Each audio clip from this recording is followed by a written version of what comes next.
जो पहले से बच्चे जो पढ़ते आ रहे हैं, क्योंकि ये चैप्टर अब फिनिश हो गया, मतलब इसमें अब जो भी कराना है वो बाद में कराएंगे। अब नाम बोल दो तुम तो, क्या क्या करा दिया? नैनो करा दिया है, स्पेस हो गया, आईसीटी हो गया, और बायोटेक हो गया। अरे जिनका एक बार हो गया, अब जिनके अब जुड़े हैं बच्चे वो मत बताओ, जिनके हो गए अब तक वो बताओ। बायोटेक हो गया,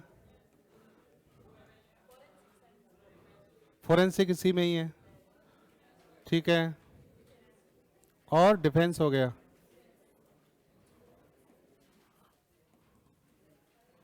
डिफेंस टेक्नोलॉजी हो गया, ठीक है। तो लिखो नेक्स्ट चैप्टर, लिखो नैनो टेक्नोलॉजी, हेडिंग डालो। जिन बच्चों के नहीं हुए हैं उनके बाद में साइकिल चलेगा, ठीक है। पहले एक बार पूरे कोर्स को करेंगे और फिर जो रह गए टॉपिक उनको करेंगे, जिन बच्चों के।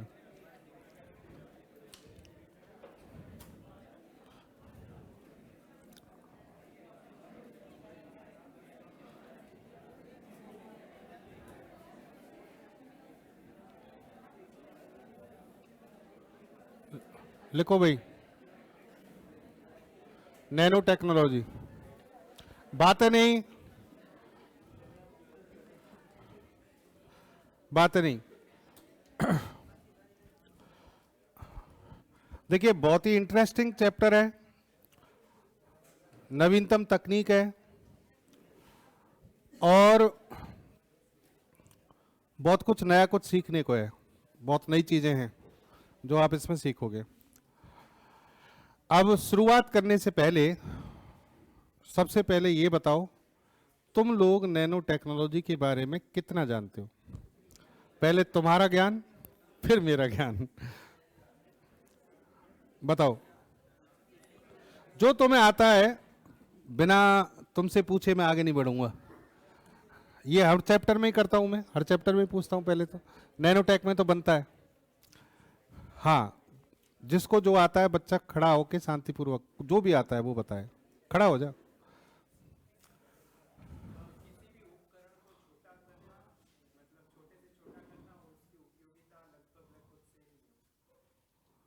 उपयोगिता सेम ही हो और छोटा कर रहे हैं उसको, क्यों? क्यों? तो अभी तो कह रहा है उपयोगिता सेम ही हो, फिर कह रहा है उपयोगिता अच्छी हो। अच्छा ठीक है, जो भी बताया इन्होंने। अच्छा, और कोई? नैनो टेक्नोलॉजी जो शब्द है, जो चैप्टर है, उसमें आप कितना जानते हैं? जो भी जानते हैं वो बताएं, ईमानदारी से बताने का प्रयास करें। आपका प्रयास सराहनीय है। बताओ। नहीं पता कुछ भी? गर्ल्स में कोई? पढ़ा ही नहीं, कभी नहीं पढ़ा, कुछ भी नहीं पढ़ा? हाँ भाई, मुझसे बात कर ले यार, आपस में क्या बात कर रहे हैं? हाँ बता, नैनो टेक्नोलॉजी नहीं पता, ठीक। आप लोगों में से कोई इंजीनियर है? एक बार, एक बार हाथ खड़ा करें, इंजीनियरिंग वाले हाथ खड़ा करें। इंजीनियर कौन कौन है?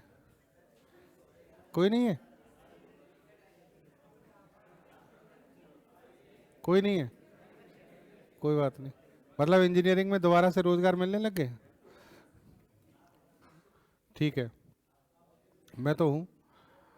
और चलो कोई बात नहीं। बीएससी, बीएससी वाले काफी बच्चे हैं। बीएससी फिजिक्स, बीएससी फिजिक्स एक है।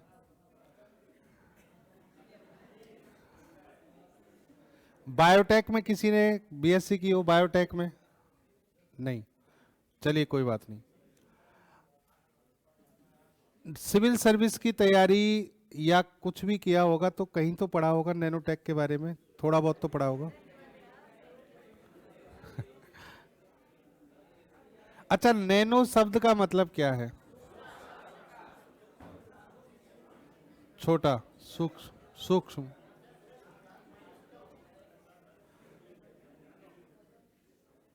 नैनो शब्द का कोई विशेष अर्थ कोई बताने वाला हो? सूक्ष्म के अलावा, छोटे के अलावा? माइक्रो, सूक्ष्म कोई कहते हैं? हाँ, नहीं। मैं ये इसलिए पूछना चाह रहा हूं ताकि तुम्हारी मनोदशा की मुझे पता लग जाए कि तुम सोचते क्या हो इसके बारे में। और ये मैं बता दूं आपको कि ये आपकी क्लास नहीं है। आपकी क्लास में तो दिक्कत ये है कि नैनो का मतलब किसी ने नहीं बताया, बिल्कुल ही नहीं बताया।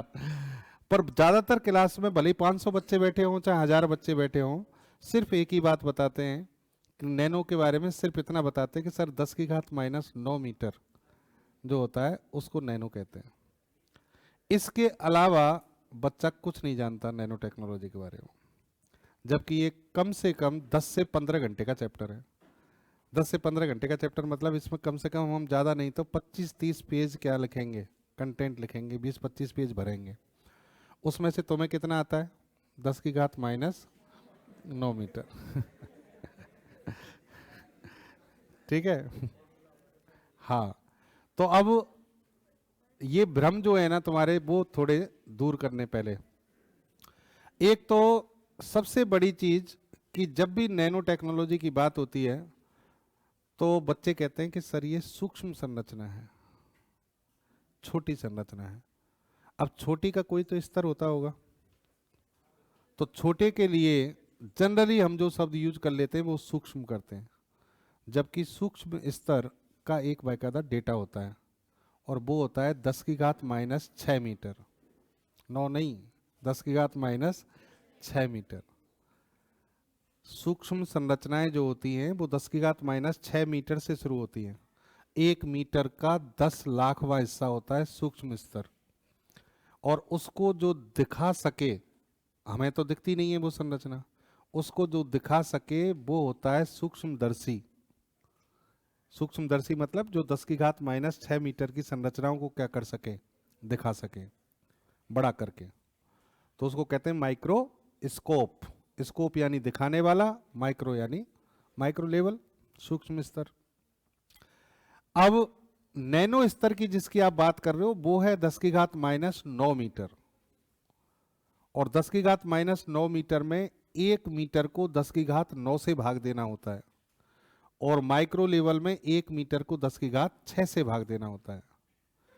तो आप 10⁻⁶ से भाग दोगे और एक तरफ 10⁻⁹ से भाग दोगे, तो छोटी संरचना किधर आएगी? 10⁻⁹ से भाग दोगे तो छोटा आएगा पार्ट, मीटर में से बहुत छोटा आएगा। कितना छोटा? 1 अरबवां हिस्सा। कितना हिस्सा होगा? 1 अरबवां। जबकि माइक्रो संरचना कैसी होती है? 10 लाखवां हिस्सा होती है। 10 लाख और 1 अरब में अंतर समझते हैं? 1 अरब में 100 लाख होते हैं, इधर 10 लाख हैं। तो इसका मतलब नैनो स्तर की संरचनाएं बहुत ज़्यादा छोटी होती हैं। वो 1 मीटर का 1 अरबवां हिस्सा होती हैं। और माइक्रो लेवल की जो संरचनाएं होती हैं वो 1 मीटर का 10 लाखवां हिस्सा होती हैं। तो कुल मिलाकर सबसे पहले तो हम इस नैनो शब्द को समझें। भाई आप नैनो टेक्नोलॉजी पढ़ रहे हो, लेकिन हमें नैनो ही क्लियर नहीं है कि नैनो का मतलब क्या है। जैसे टाटा ने एक कार निकाली, नैनो कार। अब नैनो कार में कौन सी नैनो टेक्नोलॉजी लगी थी? नैनो टेक्नोलॉजी से दूर दूर तक उसका कोई वास्ता नहीं था। उसका नाम फिर नैनो क्यों रखा? क्योंकि वो बाकी की कारों की तुलना में छोटी थी। तो नैनो को हम इस दृष्टि से देखते हैं कि छोटी संरचना है, तो इसलिए उसका नाम क्या रख दिया? Nano car. और दूसरी बात, उसका एक और नाम रखा गया लखटकिया। क्या रखा गया?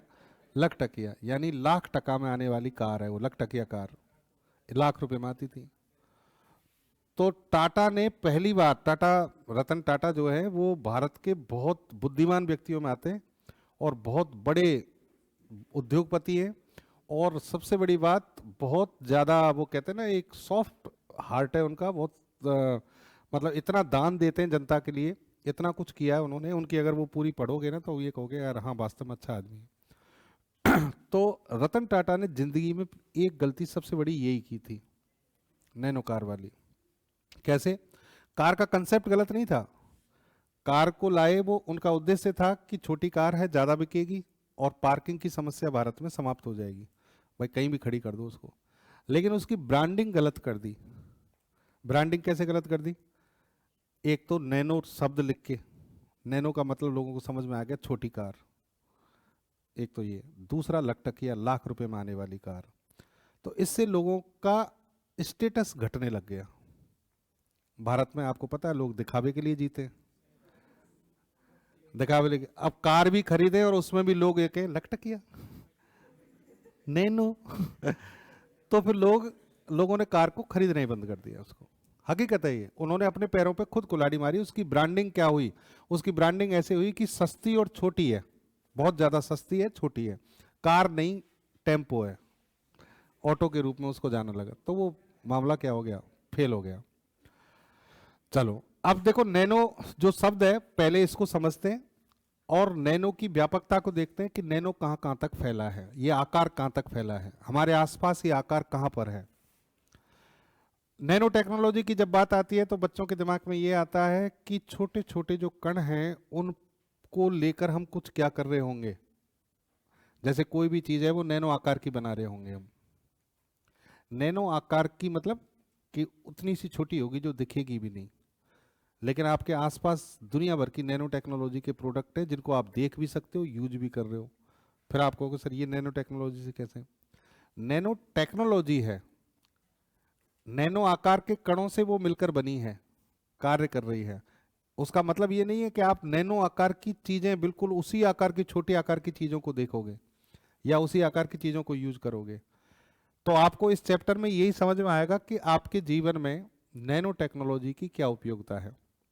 दूसरी बात, आप ये भी समझोगे कि दुनिया, जीवन का, हमारे का कोई ऐसा क्षेत्र नहीं है जिसमें नैनो टेक्नोलॉजी इंटरफेयर ना करती हो। कोई ऐसा क्षेत्र नहीं है, कोई भी ऐसा क्षेत्र नहीं है। हर क्षेत्र में नैनो टेक्नोलॉजी एंटर हो रही है धीरे धीरे। लेकिन अभी नवीनतम तकनीक है तो धीरे धीरे आपको क्या होगा, इसकी चीजें दिखाई देंगी। अभी आपकी एज बहुत ज़्यादा नहीं है, तो आने वाले 10-20 सालों में आपको पूरा मार्केट नैनो प्रोडक्ट से ढका हुआ मिलेगा। जगह जगह पर नैनो प्रोडक्ट होंगे, बहुत ज़्यादा तकनीक ये तरक्की कर रही है। एक प्रोजेक्ट है जो मैंने बायोटेक में, अगर आपका हो रखा है तो एक प्रोजेक्ट पढ़ाया होगा मैंने, HGP, मानव जीनोम परियोजना, पढ़ाया था? हाँ। HGP एक बहुत बड़ा प्रोजेक्ट है, अंतर्राष्ट्रीय स्तर पर चल रहा है और ये मानव जीनोम के बारे में बताता है, मानव जीनोम की जानकारी करता है। जो नंबर ऑफ जीन्स हमारे अंदर कितने हैं DNA पर, उनकी बात करता है। और अंतर्राष्ट्रीय स्तर पर पूरी दुनिया के वैज्ञानिक इसमें सहयोग कर रहे हैं। HGP प्रोजेक्ट पूरी तरह से सफल है। 2003 में इसका पहला चरण खत्म हुआ सफलतापूर्वक, फिर 2014 से दूसरा चरण चल रहा है। HGP के हजारों वैज्ञानिक हैं जो एक साथ काम करते हैं। HGP के वैज्ञानिकों ने एक बहुत ही रोचक घोषणा की है। उन्होंने ये कहा है कि 20वीं सदी, जिस प्रकार 20वीं सदी इलेक्ट्रॉनिक्स के क्षेत्र में क्रांति के लिए जानी गई, 20वीं सदी में क्या हुआ? चारों ओर इलेक्ट्रॉनिक उपकरण हैं आपकी जिंदगी में। पहले आपको तो चलो, आपका तो जन्म ही बाद में हुआ है, इस संक्रमण काल का हमने मजा लिया है, विदाउट टेक्नोलॉजी विद टेक्नोलॉजी। हाँ, हम इस मामले में बहुत सौभाग्यशाली हैं कि हमने बिना टेक्नोलॉजी के भी दुनिया देखी है और टेक्नोलॉजी के साथ बदलते हुए भी देख रहे हैं। जो 2000 के बाद जन्म हुआ है ना जिनका, सन 2000 के बाद, वो इससे वंचित हैं। तुम लोगों ने वो जिंदगी नहीं देखी कि मोबाइल नहीं था जिंदगी में, देखिए क्या? तो पुराना चावल है मतलब। हाँ, तो कहने का मतलब क्या है, सुनो। उस समय भाई टेलीविजन, रेडियो, मोबाइल और ये इलेक्ट्रॉनिक उपकरण जितने भी आप यूज कर रहे हैं, ये सब 20वीं सदी की देन है। इलेक्ट्रॉनिक्स रिवॉल्यूशन जो आई है वो किस में आई है? 20वीं सदी में आई है। तो वैज्ञानिक कहते हैं कि 20वीं सदी इलेक्ट्रॉनिक्स रिवॉल्यूशन के लिए जानी गई है। इलेक्ट्रॉनिक्स के क्षेत्र में अपार वृद्धि हुई है। पहले कुछ भी नहीं था, एकदम से सब कुछ आ गया। पिछले 30-40 साल में सब बदल गया। लेकिन ये कहते हैं कि 21वीं सदी, अब इलेक्ट्रॉनिक्स में तो जो होना है वो होली है, 21वीं सदी जो है वो चिकित्सा के क्षेत्र में क्रांति लाएगी। किसमें? चिकित्सा के क्षेत्र में। मेडिकल साइंस बहुत ज़्यादा ऊपर जाने वाली है। और मेडिकल साइंस के बारे में कहा जा रहा है कि इतनी ऊपर तक चली जाएगी कि अंग रहित मानव जीवन की कल्पना कर सकते हो। अंग रहित कैसे? जैसे मान लो किसी का हार्ट फेल हो गया, टेंशन मत लो, हार्ट बाहर से लगा देंगे, लटका देंगे साइड में। किसी के फेफड़े फेल हो गए, फेफड़े लटका देंगे। मजाक नहीं है, हकीकत है। ये वैज्ञानिक यहाँ की कल्पना कर रहे हैं। इसे कहते हैं मेम्स, MEMS। एक शाखा है जो किसकी? बायोटेक की है। और वो ये कहती है कि अंग रहित जीवन की कल्पना कर सकते हैं। यानी आपके शरीर का कोई भी अंग खराब होगा, हम दूसरा तैयार करके लगा देंगे। और आपने एक बुक पढ़ी होंगी, टेक्नोलॉजी में बहुत सारी टेक्नोलॉजी चल रही है, पढ़ा करो उनको। 3D printing, 4D printing. 3D printing में क्या होता है? पहले डिजाइन बनाया जाता है 3D तीनों विमाओं में, और मटेरियल डालो, कंप्यूटर अपने आप बना के छाप के दे देगा तुम्हें कि लो ऐसे बनेगा ये।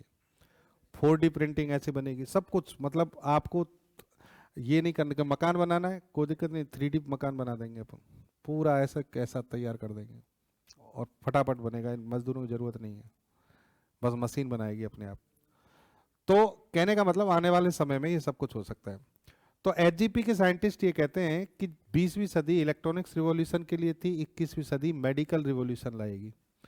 लेकिन उसके पीछे जो आधार होगा, कारण होगा, वो नैनो टेक्नोलॉजी होगी। यानी 21वीं सदी में चिकित्सा के क्षेत्र में क्रांति होने जा रही है, और उस चिकित्सा के क्षेत्र की क्रांति का आधार क्या है? Nano technology. यानी ये क्रांति नैनो टेक्नोलॉजी से आएगी। अब नैनो टेक्नोलॉजी से कैसे आएगी ये हमें यहां पर समझना है। नैनो टेक्नोलॉजी में सबसे ज्यादा इंपॉर्टेंट चीज है नैनो टेक्नोलॉजी की अवधारणा, कंसेप्ट, कि नैनो टेक्नोलॉजी वास्तव में कार्य कैसे करेगी, इसका कंसेप्ट क्या है, क्या चाहती है ये, किस तरीके से बदलाव लाएगी, तो उसको हमें समझना है। तो उस पर हम बात करेंगे। 3 चीजों को पहले परिभाषित करें। एक तो नैनो शब्द को परिभाषित करें, फिर हम पढ़ेंगे नैनो साइंस की परिभाषा, फिर नैनो टेक्नोलॉजी की परिभाषा, ठीक है, फिर applications of nano technology in various field, यानी अलग अलग क्षेत्रों में नैनो टेक्नोलॉजी की क्या उपयोगिता है, क्या एप्लीकेशंस हैं, और फिर लास्ट पॉइंट होगा हमारा भारत में नैनो टेक्नोलॉजी भारत में किस स्तर पर पहुंची है। ठीक है, तो चलिए सबसे पहले लिखो नैनो।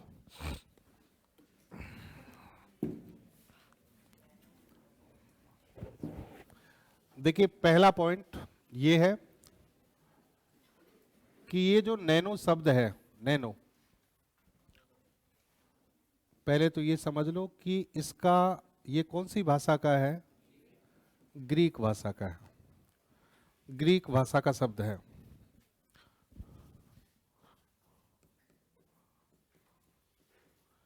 अब ये बात भी इंपॉर्टेंट है क्या? ग्रीक भाषा का शब्द है, ये बिल्कुल इंपॉर्टेंट है, क्योंकि ये PSI में भी पूछ लिया गया है। आपके सब इंस्पेक्टर के एग्जाम में ये क्वेश्चन आया था कि नैनो शब्द कौन सी भाषा का है? ग्रीक भाषा का है। और इस नैनो शब्द का अर्थ क्या होता है? इसका अर्थ होता है ड्वार्फ। ग्रीक भाषा में ड्वार्फ यानी बौना, बौना। ठीक है, इसका मतलब ये हुआ कि ग्रीक भाषा में छोटे या बौने आकार की वस्तु को नैनो कहते हैं, नैनो कहा जाता है, नैनो कहा जाता है।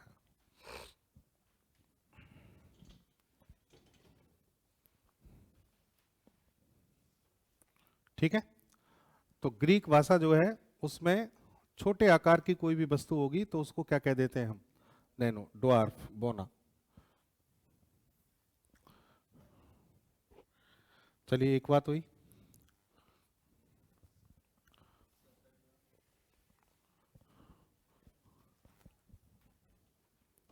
दूसरा देखिए पॉइंट, लिख लिया? अब देखो दूसरा पॉइंट देखिए, नैनो एक लंबाई का मात्रक है।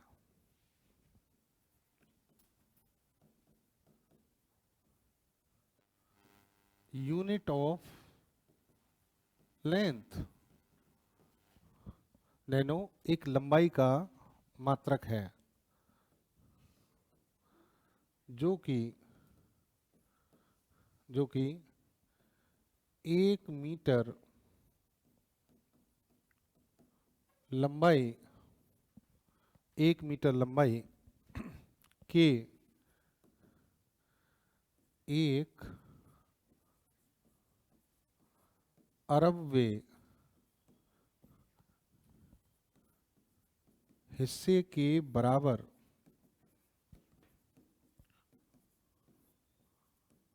होता है। 1 मीटर लंबाई के 1 अरबवें हिस्से के बराबर होता है। ये सबसे इंपॉर्टेंट लाइन है नैनो के बारे में। नैनो के बारे में इतना कंफ्यूज होने की जरूरत ही नहीं है। नैनो क्या है? लंबाई का मात्रक है एक बस। जैसे आप लंबाई को मीटर में नापते हो, किलोमीटर में नापते हो, वैसे ही लंबाई को नैनो में भी नाप सकते हो। समझ गए?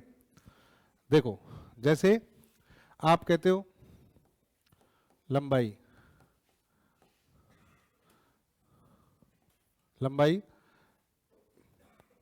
की यूनिट, मात्रक क्या होता है? लंबाई को किस में नापते हैं? मीटर में। अगर आपको ज्यादा लंबाई लेनी है, ज्यादा लंबाई, तो किस में नापोगे? किलोमीटर में। ठीक है, तो ये तो हुई ज्यादा की बात। अब आप क्या करो, छोटी लंबाई लो। क्या लो? छोटी। छोटी पे बात करते हैं, लिख लो यहां तक। ये सब छोटी छोटी चीजें आपको समझने में मदद करेंगी।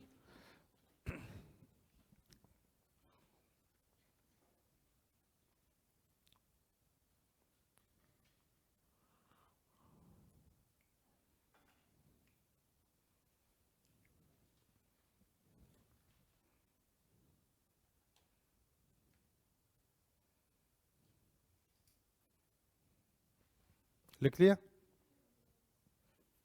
हाँ जी। अब देखो,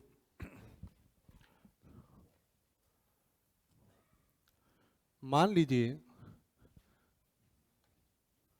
यहां से यहां तक की लंबाई 1 मीटर है। मान लो 1 मीटर है, ठीक है, यहां से यहां तक। अब मैं आपसे कहूं कि भाई ये जो 1 मीटर लंबाई है इसके 100 हिस्से कर दो। कितने कर दो? 100 हिस्से। तो आप 100 से भाग दोगे, तो इसको मैं कैसे लिख सकता हूं? मैं, हो सकता है कुछ ऐसे भी महारथी हों जिनको ये भी समझ में नहीं आए, तो मैं एक एक स्टेप पूरा ही समझाता हूँ। 1 मीटर बटे 10 की घात 2 लिख सकता हूँ, क्योंकि 2 जीरो है। अब इसको 10 की घात 2 को ऊपर ले जाऊंगा तो क्या हो जाएगा? माइनस। तो क्या लिखूंगा इसको? 10 की घात -2 मीटर लिख सकते? ठीक है, ये कौन सा हिस्सा हो गया? 1 मीटर का 100वां हिस्सा। ठीक है, फिर आप आ जाओ, 1 मीटर का क्या कर दो? 1000 हिस्से कर दो। 1000 तो क्या करने, ज्यादा कर लेते हैं, 1 लाख हिस्से कर दो। 10 लाख ही कर दो डायरेक्ट ही।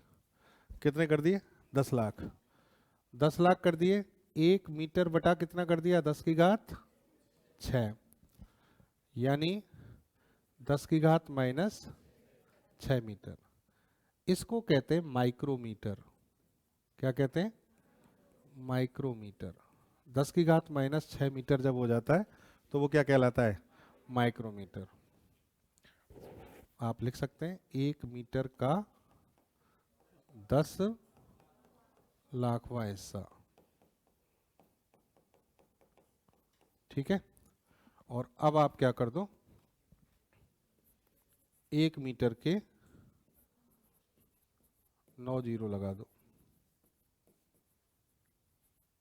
9 जीरो। 1 मीटर बटा 10 की घात 9 से भाग दो, ऊपर ले जाओगे तो क्या आएगा? 10 की घात माइनस 9 मीटर, और ये कहलाता है नैनोमीटर। नैनोमीटर। और ये हो जाता है 1 मीटर का 1 अरबवां हिस्सा। अब आपको समझ में आ गया होगा कि जिसकी हम बात करने जा रहे हैं ना, वो कुछ नहीं है, एक लंबाई का मात्रक है, और 1 मीटर में जब 1 अरब हिस्से करते हैं तब वो लंबाई आती है निकल कर। और ये आपको बता दें कि 1 मीटर के जब 1 लाख हिस्से करते हो आप, 1 लाख, वहां तक हमारी आंखें देख सकती हैं, 1 लाख हिस्से तक को पॉइंट देखेगा छोटा सा। लेकिन जैसे ही माइक्रो लेवल पे पहुंचते हैं या उससे छोटी संरचनाएं होती हैं, वो सब हमारी आंखों के लिए क्या होती हैं? अदृश्य। यानी ये जितनी भी संरचनाएं हैं ये सब हमारे लिए क्या है? अदृश्य है। माइक्रो से लेकर नैनो, नैनो से और भी छोटे होते हैं, पिको, क्या होता है? पिकोमीटर, 10 की घात माइनस 12 मीटर, और भी छोटा होगा। फिर आएगा फेम्टोमीटर, 10 की घात माइनस 15 मीटर। समझिए? तो अगर 1 मीटर के हम 10 की घात 12 हिस्सा कर दें, 12 हिस्से, तो पिकोमीटर। 10 की घात 15 से भाग दे दे, फेम्टोमीटर। ठीक है, लिख दो, यहां तक लिख लो, अपना काम यहीं तक है।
लिख लिया?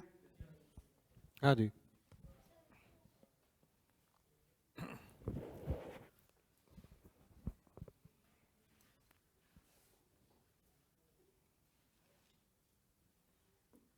देखो, नीचे लिख दो, इस प्रकार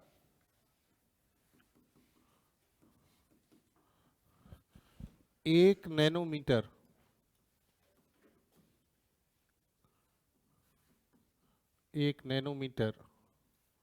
बराबर क्या होता है? 10 की घात माइनस 9 मीटर होता है। और या फिर आप इसको ऐसे सिंबल के रूप में लिख सकते हो, 1 नैनोमीटर इक्वल टू 10 की पावर माइनस 9 मीटर।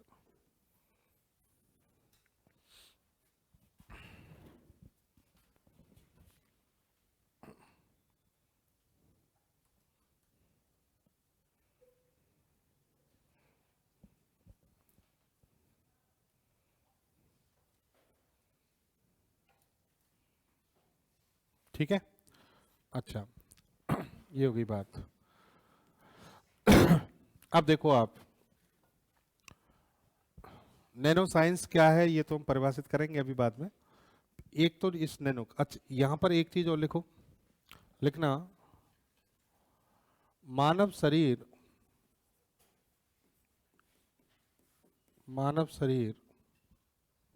में मानव शरीर में कोशिकाएं, सेल्स, कोशिकाएं, डीएनए, आरएनए, प्रोटीन के अणु, हीमोग्लोबिन,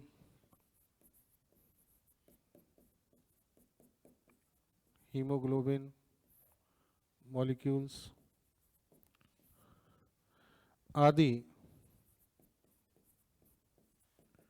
सभी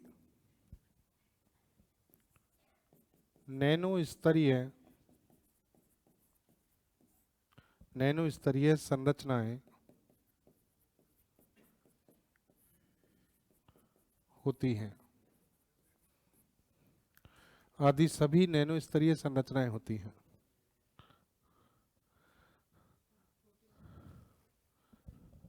प्रोटीन अणु, हीमोग्लोबिन के मॉलिक्यूल्स अणु, ये सब के सब क्या है? नैनो स्तरीय। इसका मतलब क्या है नैनो स्तरीय? इसका मतलब 10 की घात माइनस 9 मीटर के आसपास इनकी क्या है? आकार है।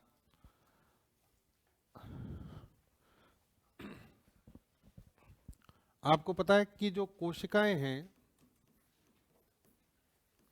हमारे शरीर में, जो कोशिकाएं हैं उनका आकार होता है 10 की घात माइनस 6 मीटर से 10 की घात माइनस 8 मीटर, इस आकार की संरचना है। और ये हमारे लिए क्या है? इनविजिबल है। अगर ये विजिबल होती तो कोशिकाओं की खोज काफी पहले हो चुकी होती। कोशिका की खोज कब हुई? 1665 में। किसने की? रॉबर्ट हुक ने। लेकिन ये कौन सी कोशिका थी? मृत कोशिका। ठीक है, इसके कुछ ही समय बाद 1674 में, 9 साल बाद, किसने? लीवेनहॉक। किसकी खोज की? जीवित कोशिका। और ये जीवित कोशिका क्या थी? एक जीवाणु। तो जीवाणु की खोज का श्रेय भी किसको गया? लीवेनहॉक को। अच्छा, ये पता है आपको, इन दोनों ने ये लगातार कोशिका की खोज क्यों कर पाए? वो इसलिए कर पाए कि लीवेनहॉक जो है ना, वो काफी समय से लेंसों पर काम कर रहे थे, लेंस से रिलेटेड काम करते थे वो। इस व्यक्ति ने, हालांकि माइक्रोस्कोप पहले एक व्यक्ति बना चुके थे, पहले भी बन चुका था, लेकिन लीवेनहॉक ने अपने स्तर पर खुद एक उपकरण बनाया माइक्रोस्कोप की तरह। वो माइक्रोस्कोप ही था एक तरीके से। लीवेनहॉक को ये पता नहीं था, ये भी जीव विज्ञानी थे, लेकिन लीवेनहॉक के जो उपकरण थे उनका उपयोग पहले, इससे पहले किसने कर लिया? रॉबर्ट हुक ने। और रॉबर्ट हुक ने उस संरचना को क्या किया? देखा, तो इसने कोशिका की खोज कर डाली। लेकिन दुर्भाग्य से वो क्या थी? मृत कोशिका थी। फिर लीवनहॉक को पता लगा कि इसको तो यार कोशिका ही खोज कर डाली इसने, तो फिर लीवनहॉक लगे अध्ययन करने। तो तालाब का जो जल पानी है उसमें इन्होंने इस जीवाणु कोशिका को देखा और लीवनहॉक को इसका श्रेय मिला। कुल मिलाकर मेरा कहने का मतलब है कि इसकी खोज कब हो पाई, जब दुनिया में क्या आ गए, माइक्रोस्कोप। जब सूक्ष्मदर्शी आ गया तब कोशिका की खोज हो पाई। ठीक है, और ये जो आकार है ये कहीं ना कहीं नैनो आकार से आसपास है। अब वही आपको ये भी कंफ्यूजन हो रहा होगा, सर आप तो 10 की घात -9 मीटर बता रहे हो और ये कितना है 10 की घात -6 और 10 की घात -8, तो ये कंफ्यूजन भी आपका दूर करते हैं। एग्जैक्ट 10 की घात -9 मीटर को नैनोमीटर कहा जाता है, लेकिन नैनो स्तरीय संरचनाओं की जो रेंज है वो 1 नैनोमीटर से 100 नैनोमीटर मानी गई है। कितनी मानी गई है? 1 नैनोमीटर से 100 नैनोमीटर। अब ये क्या है ये समझते हैं। चलिए देखो, तुम लोगों ने अभी जो विज्ञान पढ़ी हैं उनके अगर मैं आपसे नाम पूछूं कि कौन कौन सी विज्ञान पढ़ी हैं तो आप बताओगे। साहब फिजिक्स पढ़ी है, भौतिक विज्ञान, रसायन विज्ञान, जीव विज्ञान, बहुत सारी ब्रांच बता दोगे। ये सब तो चलो अलग अलग, ये अपना दृष्टिकोण है किस आधार पे आप विज्ञान को बांटे हो। आपने मान लो जीवों के आधार पे बांटा, जीव विज्ञान, जंतु विज्ञान, पादप विज्ञान, अलग अलग हो गई। फिर भौतिक कारकों के अध्ययन के लिए भौतिक विज्ञान हो गई, रसायनों के अध्ययन के लिए रसायन विज्ञान हो गई। लेकिन अगर जितनी भी साइंस है उन सभी साइंस को आकार के आधार पे बांटे, किसके आधार पे? कणों के आकार के आधार पे। जिन कणों का अध्ययन किया जाता है, जिन संरचनाओं का अध्ययन किया जाता है, उसके आधार पे अगर बांटे तो दुनिया में संपूर्ण विज्ञान 4 भागों में विभाजित की गई है। यानी विज्ञान का वर्गीकरण अगर हम संरचनाओं के आकार के आधार पर करें, किसके आधार पे? जिस संरचना का अध्ययन हो रहा है और संरचना के आकार के आधार पर करें तो साइंस 4 प्रकार की है। कौन कौन सी? साथ साथ लिखते जाओ। पहली कहलाती है मैक्रो साइंस। मैक्रो साइंस इसको कहते हैं स्थूल विज्ञान। स्थूल विज्ञान। दूसरी होती है माइक्रो साइंस, इसको कहते हैं सूक्ष्म विज्ञान। सूक्ष्म विज्ञान। तीसरी नैनो साइंस, नैनो विज्ञान। और चौथी quantum science. Quantum science, quantum विज्ञान। क्वांटम विज्ञान 4 प्रकार की साइंस है। Macro science, micro science, nano science और क्वांटम साइंस। किसके आधार पर है? कणों के या संरचनाओं के आकार के आधार पर।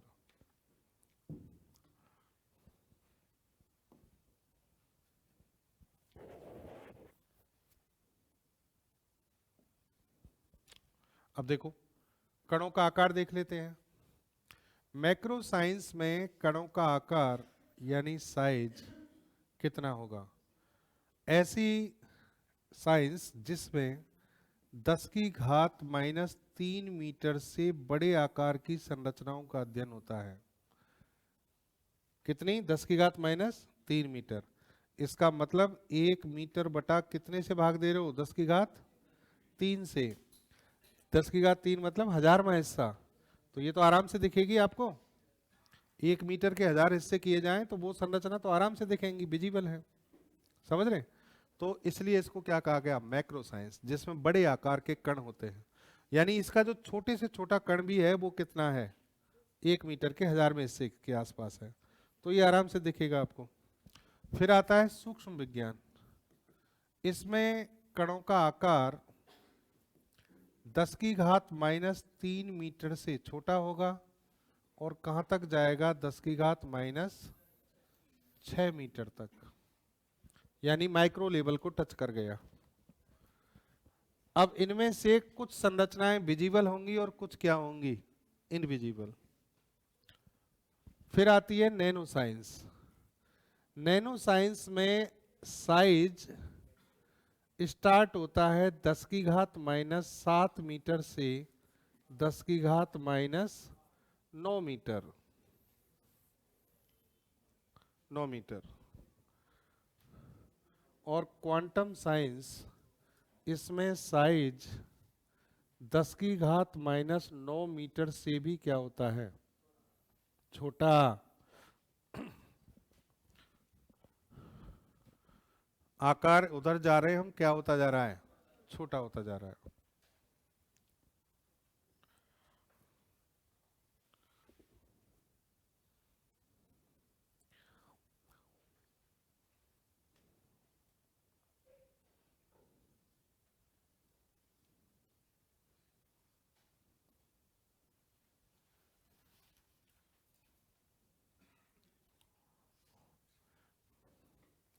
अब जो आप पढ़ रहे हो ना, फिजिक्स, केमिस्ट्री, बायोलॉजी, ये परंपरागत विज्ञान की शाखाएं जिनको हम लंबे समय से पढ़ते आ रहे हैं, वो दोनों की दोनों किस में आती हैं, वो सारी की सारी किस में आती हैं, इन दोनों में। यानी अभी तक जितनी साइंस हम पढ़ते आ रहे हैं, फिजिक्स, केमिस्ट्री, बायोलॉजी, जितने भी पढ़ते हैं, नियम पढ़ते हैं हम, न्यूटन के नियम, फलान के नियम, ये सब किसके अंदर पढ़ते हैं हम, मैक्रो साइंस और माइक्रो साइंस, इस स्तर की संरचनाओं को पढ़ते हैं। फिर वैज्ञानिकों ने एडवांस चीजों को डिस्कस किया, तो हमने क्वांटम साइंस का भी काफी कुछ डेवलपमेंट कर लिया। क्वांटम साइंस में क्वांटम फिजिक्स काफी पढ़ाई जाती है। बीएससी में बच्चों को क्वांटम फिजिक्स पढ़ाई जाती है कि नहीं पढ़ाई जाती, क्वांटा के बारे में पढ़ाया जाता है। इसका भी काफी डेवलपमेंट हो गया, लेकिन बहुत ज्यादा नहीं हुआ। लेकिन ये एक ऐसी अछूती विज्ञान है जिस पर किसी का ध्यान ही नहीं गया। यानी इधर विकास हो गया, इधर हो गया, नैनो साइंस पर किसी का ध्यान नहीं गया कि इस स्तर पर पदार्थ कैसे व्यवहार करता है, इस आकार की संरचनाएं कैसे व्यवहार करती हैं, क्या क्या परिवर्तन हो सकते हैं, इस पर पूरा ध्यान नहीं गया। फिर इस पर जब ध्यान गया तो वो बहुत खतरनाक तरीके से गया। और वो किसका गया ध्यान, वैज्ञानिक का नाम है रिचर्ड फिनमैन, जिन्हें फादर ऑफ नैनो टेक्नोलॉजी कहा जाता है। अब रिचर्ड फिनमैन को फादर ऑफ नैनो टेक्नोलॉजी क्यों कहा जाता है, ऐसा क्या इन्होंने बताया, ये हम आगे लिखेंगे। पहले इनके बारे में थोड़ा सा लिख दो, यहां पर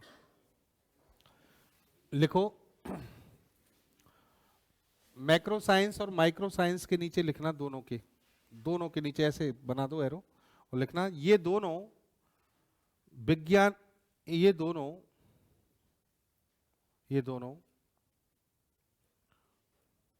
विज्ञान की परंपरागत शाखाओं, ये दोनों विज्ञान की परंपरागत शाखाओं के अध्ययन से संबंधित हैं, के अध्ययन से संबंधित हैं।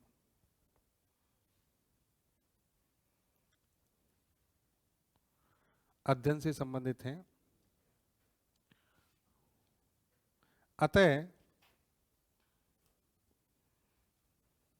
अतः यहां परंपरागत विज्ञान के सभी नियम लागू होते हैं, परंपरागत विज्ञान के सभी नियम लागू होते हैं।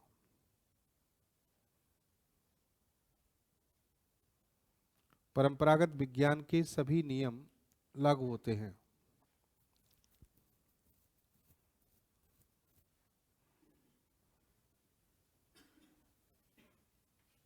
ठीक है, क्वांटम फिजिक्स के नीचे लिखो, इसके नीचे सॉरी, क्वांटम विज्ञान के नीचे लिखो, लिखना क्वांटम विज्ञान,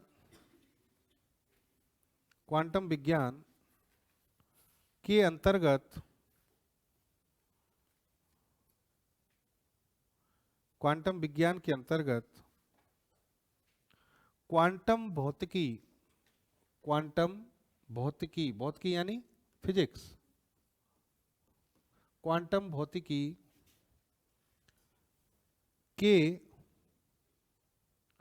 उच्च स्तरीय सिद्धांतों, क्वांटम भौतिकी के उच्च स्तरीय सिद्धांतों व नियमों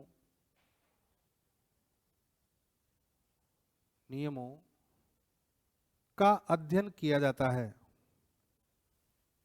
उच्च स्तरीय सिद्धांतों व नियमों का अध्ययन किया जाता है, क्वांटम भौतिकी के उच्च स्तरीय सिद्धांतों व नियमों का अध्ययन किया जाता है। यानी यहां पर अलग ही नियम है जो कि क्वांटम फिजिक्स के हैं और हाई लेवल के हैं। ठीक है, देखो नैनो विज्ञान के नीचे, नैनो विज्ञान नीचे लिख लो, अलग से लिख लो, लिखना नैनो विज्ञान,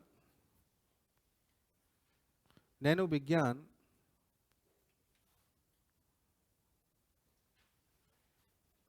विज्ञान की नवीनतम शाखा है, विज्ञान की नवीनतम शाखा है,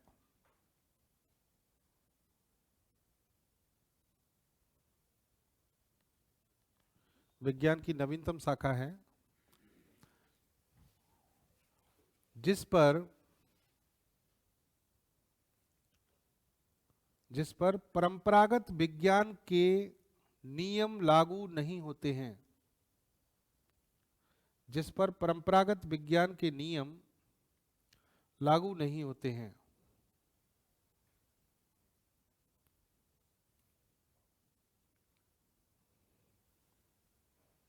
जिस पर परंपरागत विज्ञान के नियम लागू नहीं होते हैं और क्वांटम विज्ञान के कुछ ही नियम लागू होते हैं। क्वांटम फिजिक्स के कुछ नियम लागू हो सकते हैं, सारे नहीं। क्वांटम विज्ञान के कुछ नियम लागू होते हैं।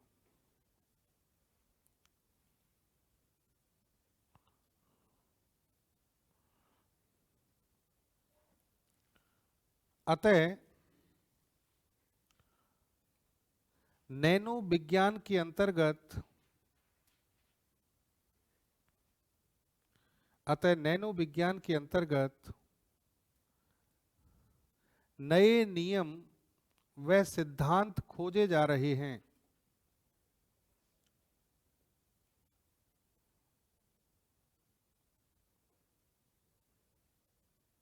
नए नियम व सिद्धांत खोजे जा रहे हैं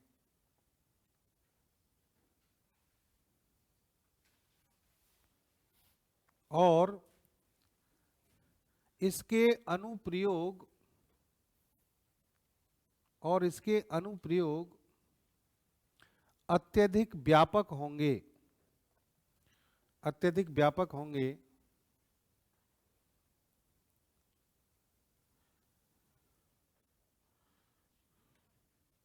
इसलिए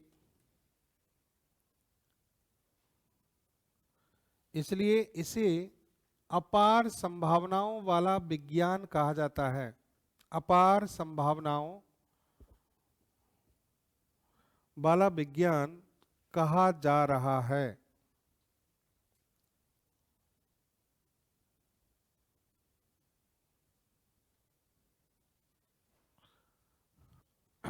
अब समझो यहां तक की चीजें। हम क्या कह रहे हैं? हम कह रहे हैं कि अभी तक हमारा जो ध्यान था, हमारा जो अध्ययन चल रहा था, मैक्रो साइंस पे चल रहा था, माइक्रो पे चल रहा था और थोड़ा बहुत किस पे चल रहा है? क्वांटम पे। नैनो साइंस पे तो हमारा ध्यान ही नहीं गया। नैनो साइंस के बारे में ये कहते हैं कि इसमें जो वहां वाले जो परंपरागत सिद्धांत हैं, जैसे आपने ग्रेविटी का नियम लगाया, ग्रेविटी का नियम हो सकता है यहां जाकर क्या हो जाए? फेल हो जाए। आपको नया नियम ढूंढना पड़ेगा। और जब नए नियम आएंगे तो नए प्रोडक्ट भी आएंगे, नई एप्लीकेशंस आएंगी। इसका मतलब इसमें संभावनाएं जाने कितनी हैं, छुपी हुई हैं। आप ढूंढते जाओ, खोजते जाओ। ठीक है, तो इसलिए हम इसको क्या कह रहे हैं, अपार संभावनाओं वाला विज्ञान कह रहे हैं। अब इसमें बात यह है कि भाई ऐसी चीज बची है क्या जो भाई इतनी सारी पॉसिबिलिटी है इसमें, तो वो आप कंसेप्ट पढ़ोगे अभी थोड़ी देर में, जब आपको समझ में आ जाएगा।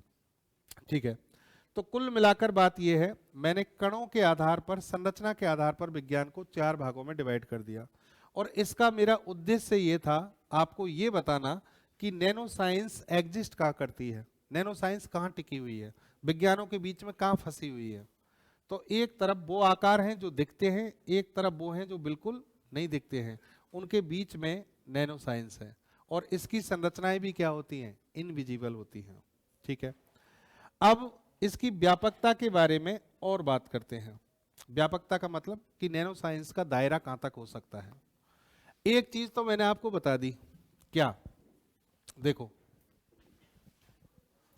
एक चीज मैंने बता दी कि मानव शरीर को ले लो, अब लिखना मत, समझना, मानव शरीर को ले लो।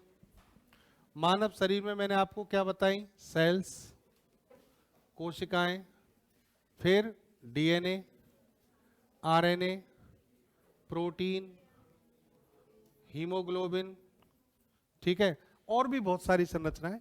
ये सारी की सारी संरचनाएं किस लेवल की होती हैं, नैनो लेवल की होती हैं। एक बात। दूसरी बात, दुनिया की हर वस्तु किससे बनी है, पदार्थ से। दुनिया की हर वस्तु किससे बनी है, पदार्थ से। पदार्थ क्या है, पदार्थ क्या होता है, 2 या 2 से अधिक अणुओं से बनने वाली संरचना। मन पे जो बोलते हो, कुछ भी बोलते हो, कुछ भी। हाँ, कोई बात नहीं, बोलो। मैं कब कह रहा हूं, तो मैं भी तो, मेरा, जब तुम कुछ भी बोल सकते हो तो मैं भी तो थोड़ी बहुत उतार सकता हूं। तो सुना करो, इसमें क्या दिक्कत है, इसमें कौन सी तुम्हारी बेइज्जती हो रही है। गुरु अगर मान लो किसी की बेइज्जती करता है, इसका मतलब कल्याण होगा उसका। गुरु थप्पड़ मार दे तो 100% कल्याण होगा। तो 2-4 घूंसे खा लिया करो।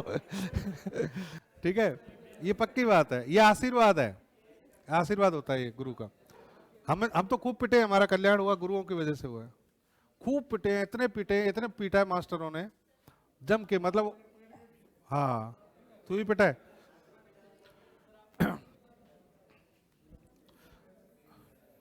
मैं दूसरी तीसरी क्लास में था, मुझे अच्छी तरह याद है।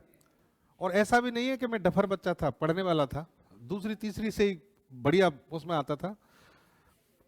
तो एक मास्टर है, मुझे अच्छी तरह ध्यान है, उनका नाम था नवाब सिंह, नाम ही नवाब सिंह था। और हाँ, पर एक अच्छी बात थी कि मेरी जो दादी है ना, उसका खौफ बहुत खतरनाक था चारों ओर। मतलब दादी, हाँ, मतलब दादी का ये था कि पूरा एक वो था ना, कि कहते ना वो डेंजरस टाइप की जो लेडीज होती है ना, ऐसी, मतलब मजाल है कि गांव में कोई भी रूमा दादी के बच्चों से कोई भी हाथ भी लगा दे तो दादी क्या वहीं से गाली देना शुरू करे, वहां तक वो, हाँ, बोलता ही नहीं था डर के मारे कि भाई हाँ फला नहीं है। तो अब मैं याद करके गया सारी चीजें, सब कुछ। दूसरी तीसरी क्लास में और तो क्या पूछ रहे होंगे, क्या क्या गए, यही चीजें पूछ रहे होंगे, उस समय यही चलती थी। तो मास्टर ने क्या किया, मुझे बोला, तो मैंने साहब बताए, कहीं गलती हो गई तो बोले मुर्गा बन जा। मैं मुर्गा बन गया। अब साहब और भी हमारे साथ में बहुत सारे मुर्गा बन रहे। अब मार साहब क्या करते कि मुर्गा तो बनाते ही साथ में ऊपर ईंट और रख देते 2-4। तो 2 ईंट रख दी, 2 ईंट रख दी। अब ईंट रखे तो पीठ तो झुकेगी थोड़ी बहुत, तो अब जैसे ही झुकते ऊपर से डंडा पड़ता पीछे से। अब आदमी मुर्गा बने कि वो डंडा खाए कि ईंट को झेले। तो हमारी हालत मतलब क्या थी, बेकार कर दी। मतलब वो मास्टर, मतलब ऐसा मुझे कभी कभी ऐसा फील होता है कि वो मास्टर थे कि जल्लाद थे। तो जैसे मुझसे पढ़वा रहे, जैसे हिंदी पढ़वा रहे, हम तीसरी चौथी में पहुंच गए तो हिंदी पढ़वा रहे हैं, और हकीकत ये थी कि मैं सही पढ़ता था, कि नहीं, मैं रियल में सही पढ़ता था, पर उसको, हाँ, मुझे अच्छी तरह याद है, क्योंकि मुझे घर पे मेरे पापा जी मतलब बहुत अवेयर थे पढ़ाई के प्रति, वो पढ़ाते थे। मामा जी मेरे वहीं रहते थे, वो बीएससी कर रहे थे, वो पढ़ाते थे कि भाई ठीक है तू सही पढ़ता है। और तो हम क्लास में मॉनिटर हम थे, हमारी मतलब पैसे हमें मिलता था, तारीफ करते थे वैसे बाहर तो, पर वहाँ ठोकते थे वो जानबूझ के कि इन कोई भ्रम में नहीं आ जाए। तो वहाँ मैं पढ़ रहा हूँ, पढ़ते पढ़ते पीछे से तमाचे पड़ रहे हैं आंसू आ रहे हैं, आंसू निकल रहे, पर उनको दया नहीं आ रही बच्चे पे, छोटे से वो पढ़ता जा रहा है, उसमें वो पिटता जा रहा है, ये हालत थी। तो एक दिन क्या हुआ, दादी को पता लग गया कि छोरे को कुछ ज्यादा ही पीटा जा रहा है। दादी ने भाई जो मास्टर की हालत की ना स्कूल में ही हालत खराब कर दी कि अब अम्मा आज के बाद तेरे बच्चे को नहीं मारूंगा, चाहे किसी को मारूं फिर पापा जी ने समझाया कि नहीं पिटने दो इनको, बढ़िया है सुधरेंगे कुछ। छठवीं क्लास में था, रियल मुझे बहुत सारी चीजें होती है ऐसी चीजें याद। मैं छठवीं क्लास में क्या हुआ, मैं तुम्हें एक बहुत अच्छा इवेंट सुनाता हूँ कि मैं छठवीं क्लास में यारी दोस्ती में फंस गया। पांचवीं तक मेरा ठीक ठाक रिजल्ट था, छठवीं क्लास में मैं यारी दोस्ती में आ गया। यारी दोस्ती भी कैसी थी, लड़की से दोस्ती हो गई मजेदार सुनो बात, अरे बिल्कुल साफ बता रहा हूं, देख सुनो। अब छठवीं क्लास की बात है ये, छठवीं क्लास की। अब साहब सुनो, ध्यान से सुनो। अब मेरी साहब दोस्ती हो गई, ठीक है। अब हुआ ये कि हम पांचवी क्लास तक भी साथ थे सारे जैसे होते, और मैं क्लास में टॉपर था। छठवीं में क्या हुआ कि जो 5 नंबर का टेस्ट होता था, 6 सब्जेक्ट थे, तो मेरे 30 में से नंबर आए 21 और मैं पोजीशन आई तीसरी चौथी। तो उस लड़की ने मुझे बोला कि रह गया। मैंने कहा तेरे चक्कर में रह गया मैंने कहा तेरे चक्कर में बर्बाद हुआ हूं मैं। पर मुझे कहानी समझ में आ गई कि मैंने कहा बर्बाद नहीं होना है उस टाइम पे भी, ये देखो तुम। अब मैंने क्या किया, पढ़ना शुरू किया। और उस समय पढ़ाई का इतनी ज्यादा अहमियत नहीं पता थी मुझे कि भाई पढ़ाई की इतनी अहमियत होती है। गलती से क्या हुआ कि अगले टेस्ट जो हुए, दो बार टेस्ट होते थे, फिर हाफ ईयरली होता था, फिर ऐसे। अब तुम्हारे यहाँ क्या सिस्टम मुझे नहीं पता, यही है। अगले जो टेस्ट हुए उसमें मैंने मेहनत की और मेरे 30 में से 30 नंबर आ गया। अब जो पिछली बार 21 आए थे ना, उस समय लोगों ने बहुत बुरा भला कहा था मुझे किसी को पता नहीं था कि इसके पीछे का कारण क्या है। अगले में जब मेरे 30 नंबर आए तो कहते ना कि जिंदगी में आदमी के टर्निंग पॉइंट आता है, तो वास्तव में वो मेरा टर्निंग पॉइंट था। जैसे ही मेरे 30 नंबर आए ना, मेरे पिताजी ने मेरी पीठ थपथपाई, बड़े खुश हुए। टीचरों ने सारों ने पीठ थपथपाई। बड़ा भाई है वो बोला कि बढ़िया यार तूने बड़ी अच्छी मेहनत की है। सारे बच्चे अलग उससे देखने लग गए। फिर मुझे समझ में आया, मैंने कहा यार इसमें तो दम है इस चीज में, पढ़ाई में दम है। और हकीकत ये है कि फिर उसके बाद में बहुत सिंसियरली गांव में रहा हूं, बिल्कुल गांव में, जहाँ ट्यूशन व्यूशन कुछ नहीं जानते हम क्या होते हैं कैसे होते हैं। हमने ABCD छठवीं क्लास में पढ़ी है। ABCD हम पहली दूसरी में तुम्हारी तरह नहीं है, हमने छठवीं क्लास में क्या है, छठवीं क्लास में ABCD सिखाते थे, वहां पे पढ़ी है। और 10th क्लास में मैं 87% लेके आया राजस्थान बोर्ड के एग्जाम में, जो कि मेरे स्कूल के आसपास के पूरे क्षेत्र में क्या था, टॉपर था मैं, हाईएस्ट थे। तो आज भी नाम लिखा हुआ है, अच्छा लगता है। गांव के स्कूल में जब जाता हूँ ना, बोर्ड पे सब ऊपर लिखा हुआ है लोकेंद्र सिंह, तो अच्छा लगता है देख के। तो ये मोटिवेटिंग चीज होती है। सारी चीजें देखो, इंसान हर फेज से, सब ऐसा नहीं है कि मैं कोई उससे बनाऊं, मैं भी आपकी तरह ही हूं। तो हर आदमी इसी फेज से गुजरता है जिससे आप गुजर रहे हो। बस बात है कि आप समय पर संभल जाओ। मैं संभला ना।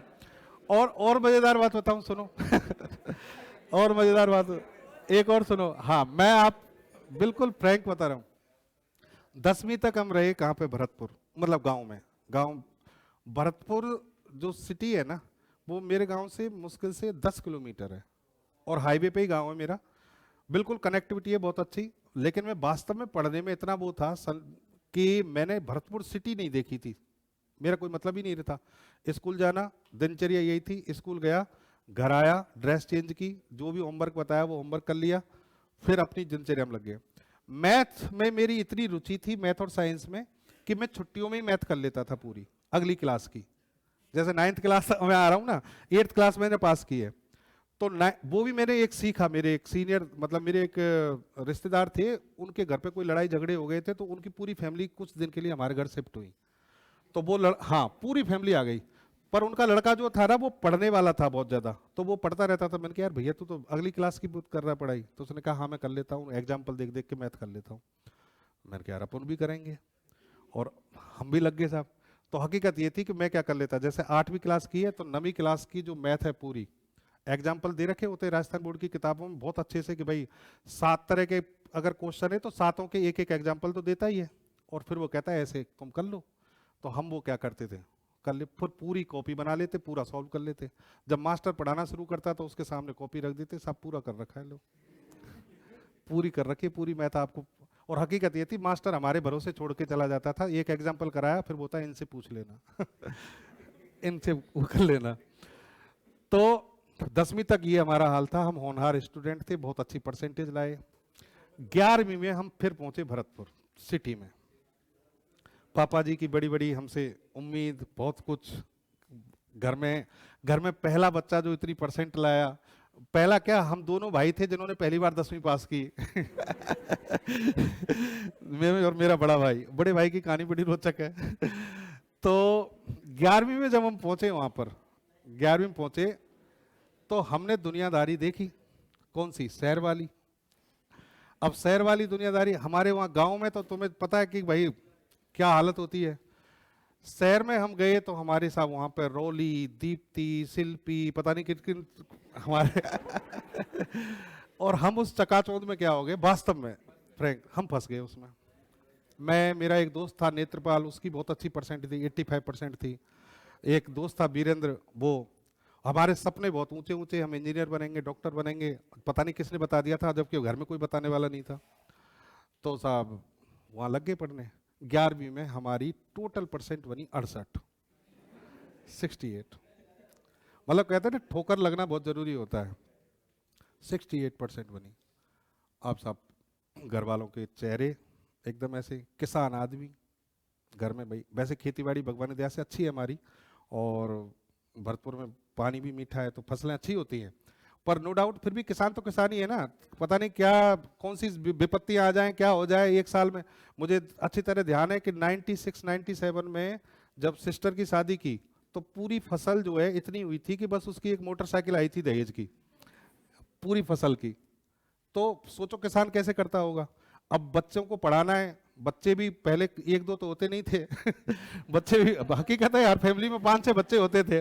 अब उनको पढ़ाना भी शुरू करो, सबको करो, पढ़ाना है, लिखाना है, ये करना है। तो थोड़ी सी क्या थी, पापा जी ने कहा कि यार बेटा ये तो कैसे, कहाँ गलती हुई तो से वो कर। गलती तो हमें पता थी गलती हमारी ये थी कि हम साइकिल से घूम रहे हैं, हमारे पास साइकिल और अगली के पास स्कूटी और हम साइकिल से छोड़ने जा रहे हैं उसको तो समय तो बर्बाद होगा कि नहीं होगा? समय बर्बाद होगा। तो साहब हमें समझ में आ गई कहानी कि स्कूटी छोड़नी पड़ेगी, साइकिल छोड़नी पड़ेगी। फिर साहब हमने पढ़ना शुरू किया। पढ़ना शुरू किया तो 12th में हकीकत ये कि अब यारी दोस्ती देखो कितनी बर्बाद करती है कि 12th क्लास में, सुन लो बड़ी बड़ी कहानी बता रहा हूँ, बढ़िया कहानी बता रहा हूँ। 3 दोस्त थे, नेत्रपाल, मैं और वीरेंद्र।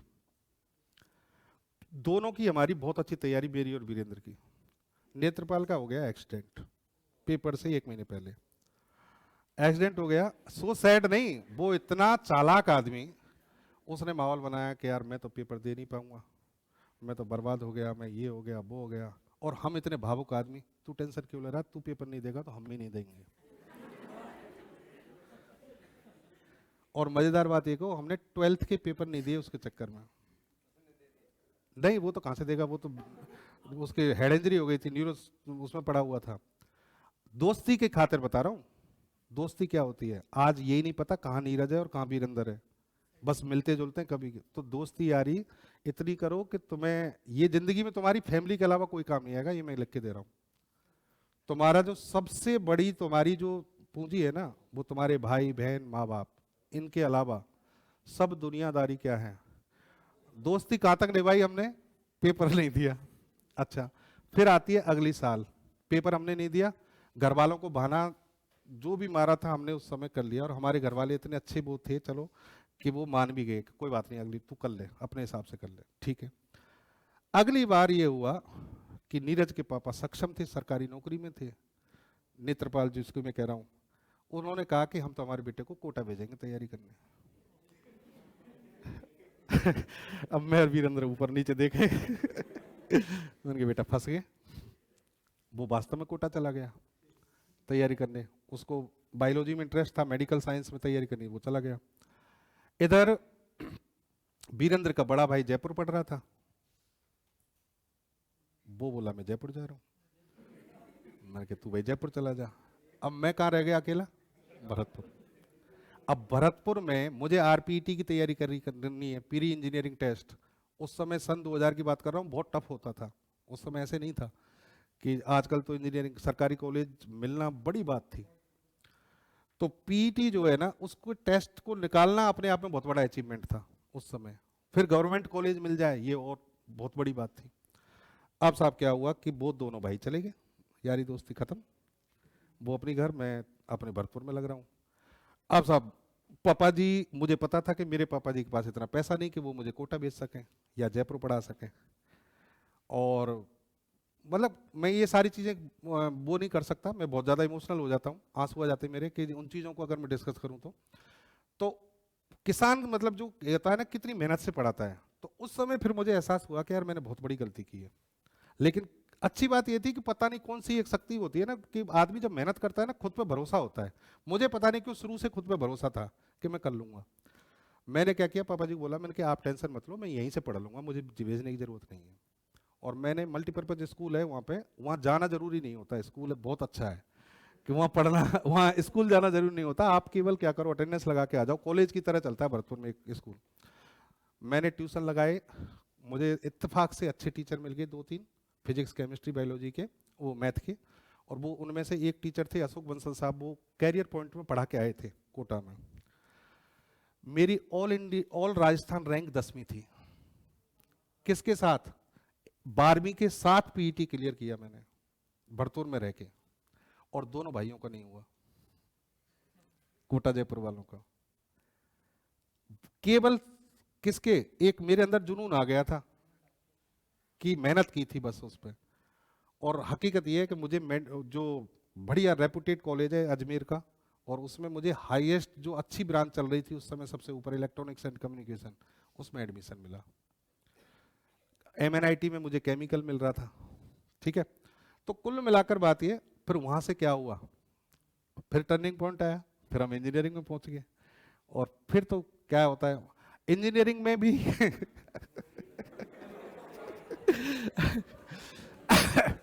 पर देखो एक चीज बता दूं मैं आपको, एक चीज आपके जो अचीवमेंट है ना, आपके जो छोटे छोटे अचीवमेंट हैं, वो आपको अंदर से शक्ति देते हैं। छोटे छोटे अचीवमेंट, जैसे कई बार हम क्या करते हैं, हम सोचते हैं कि यार 8वीं बोर्ड है, कौन देखता है इसकी परसेंटेज को? कोई मत देखे। ये परसेंटेज तुमने बना ली तो वो तुम्हें आत्मबल देगी हमेशा जिंदगी भर। 10th में तुम अच्छी परसेंट लाए, मेरे अंदर एक ही चीज आती थी कि यार मैं गांव में रहकर 87 ला सकता हूं, तो मैं यहां रह के क्यों नहीं कर सकता ये काम? वो मुझे अंदर से मजबूत करती है परसेंट कि यार मैंने गांव में रह के इतने बच्चों को पीछे छोड़ा था, तो मैं यहाँ क्यों नहीं कर सकता? तो कहने का मतलब हर एक छोटा छोटा अचीवमेंट आपको पॉजिटिव करता है, और छोटी छोटी चीजें फिर आपको नेगेटिव भी करती हैं। और किसी भी बच्चे में कोई बच्चा साधारण नहीं है, ये पक्की बात है। बस उसको खुद को पहचानना है। तुम सब विशिष्ट हो, भगवान की देन है, 2 आदमी विशिष्ट है। भगवान ने ऐसे ही थोड़ी बनाया है। इनका दिमाग तो ऐसा बनाया है कि पूछो ही मत।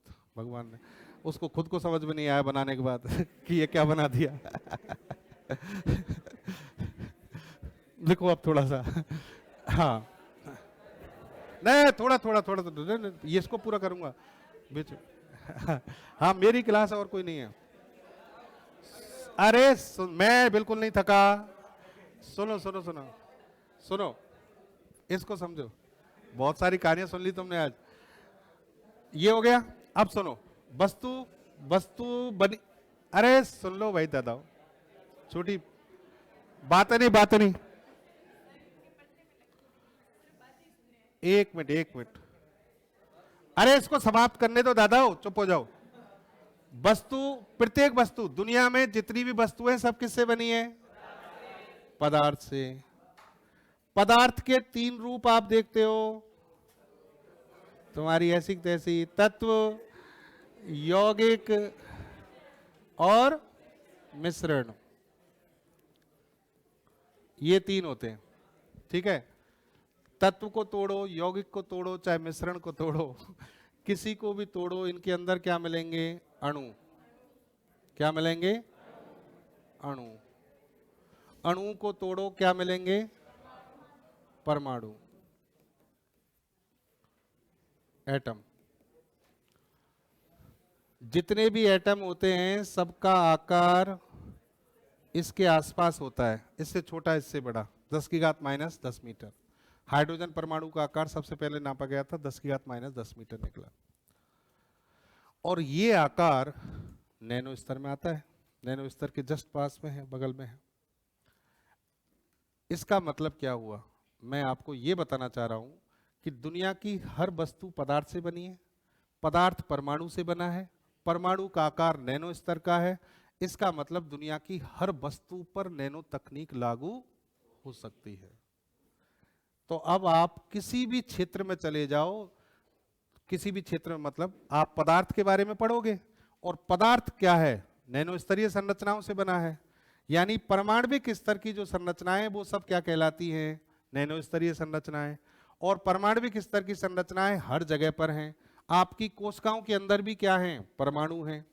कोशिका के अंदर परमाणु है या नहीं है? पता है तुम्हें? नहीं पता है? आप अरे एक वैज्ञानिक है जिनका नाम है ओपेरिन। क्या नाम है? ओपेरिन। ओपेरिन ने जीवन की उत्पत्ति का सिद्धांत बताया है। क्या बताया है? जीवन की उत्पत्ति का सिद्धांत। और ये सिद्धांत क्या बताया है? इन्होंने कहा है कि निर्जीव वस्तुओं से क्या बना है? सजीव बना है। निर्जीव वस्तुओं से सजीव की उत्पत्ति हुई है। कैसे? सुनो, आपका शरीर, शरीर में, शरीर को तोड़ो, क्या निकलेंगी? कोशिकाएं, कोशिकाएं निकलेंगी। कोशिकाएं या शरीर का कोई भी हिस्सा किन से मिलकर बना होता है? बायोमोलिक्यूल्स, जैव अणुओं से। किससे बना होता है? जैव अणुओं से। जैव अणु क्या हैं? जैसे कि कार्बोहाइड्रेट, वसा, प्रोटीन। इनसे ऊर्जा मिलती है आपके शरीर को, इन्हीं से चल रहा है पूरा शरीर। कार्बोहाइड्रेट, वसा और प्रोटीन। कार्बोहाइड्रेट किससे बनता है? Carbon, hydrogen. वसा किससे बनती है? Carbon, hydrogen. प्रोटीन किससे बनती है? कार्बन, हाइड्रोजन, ऑक्सीजन और नाइट्रोजन। ये क्या है? तत्व। तत्व किससे बना है? परमाणु से। हाँ, अणु, परमाणु। तत्व किससे बना है? परमाणु से, अल्टीमेटली परमाणु। तो इसका मतलब आपका शरीर किससे बना है? परमाणु से। समझिए बात? तो दुनिया जो भी बनी है वो किससे बनी है? परमाणु से। परमाणु क्या है? नैनो स्तर की संरचना है। ठीक है, तो नीचे लिखो एक पॉइंट, नीचे एक पॉइंट लिखो। करते हैं, लिखो नीचे। हाँ जी, लिखो, दुनिया की प्रत्येक वस्तु, दुनिया की प्रत्येक वस्तु पदार्थ से बनी है। दुनिया की प्रत्येक वस्तु पदार्थ से मिलकर बनी है।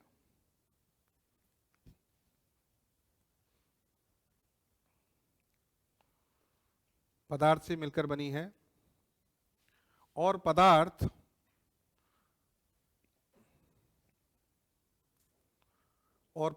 परमाणविक स्तर की संरचनाओं से बनता है। और पदार्थ परमाणविक स्तर की संरचनाओं से मिलकर बनता है।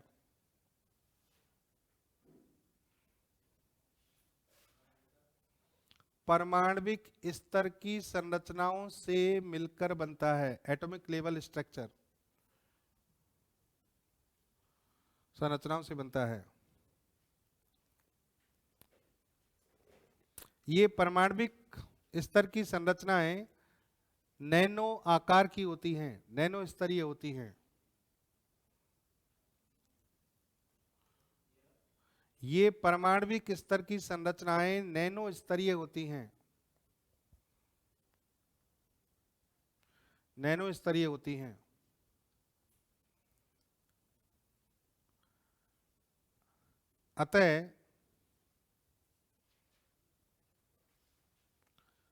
अतः हमारे जीवन के प्रत्येक क्षेत्र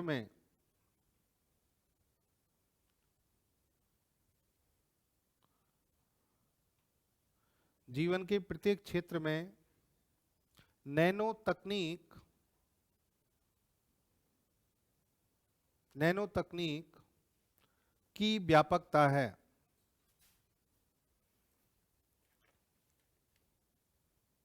यानी ऐसा कोई पदार्थ, कोई क्षेत्र नहीं है जहां नैनो तकनीक कार्य नहीं करेगी। तो अभी तक हमने सिर्फ इतना समझा है कि नैनो आकार क्या है, नैनो आकार की पहुंच कहां तक है। अभी हमने ये नहीं समझा, आपको बिल्कुल भी कतई समझ में नहीं आया होगा कि नैनो टेक्नोलॉजी क्या है, ठीक है, क्योंकि मैंने अभी बताया ही नहीं। तो नैनो टेक्नोलॉजी अब हम पढ़ेंगे। आप हेडिंग डालो, नैनो टेक्नोलॉजी की अवधारणा। हेडिंग तो डालो, देख क्या रहे हो, हेडिंग तो डालो। Concept of nano technology, concept of nano technology.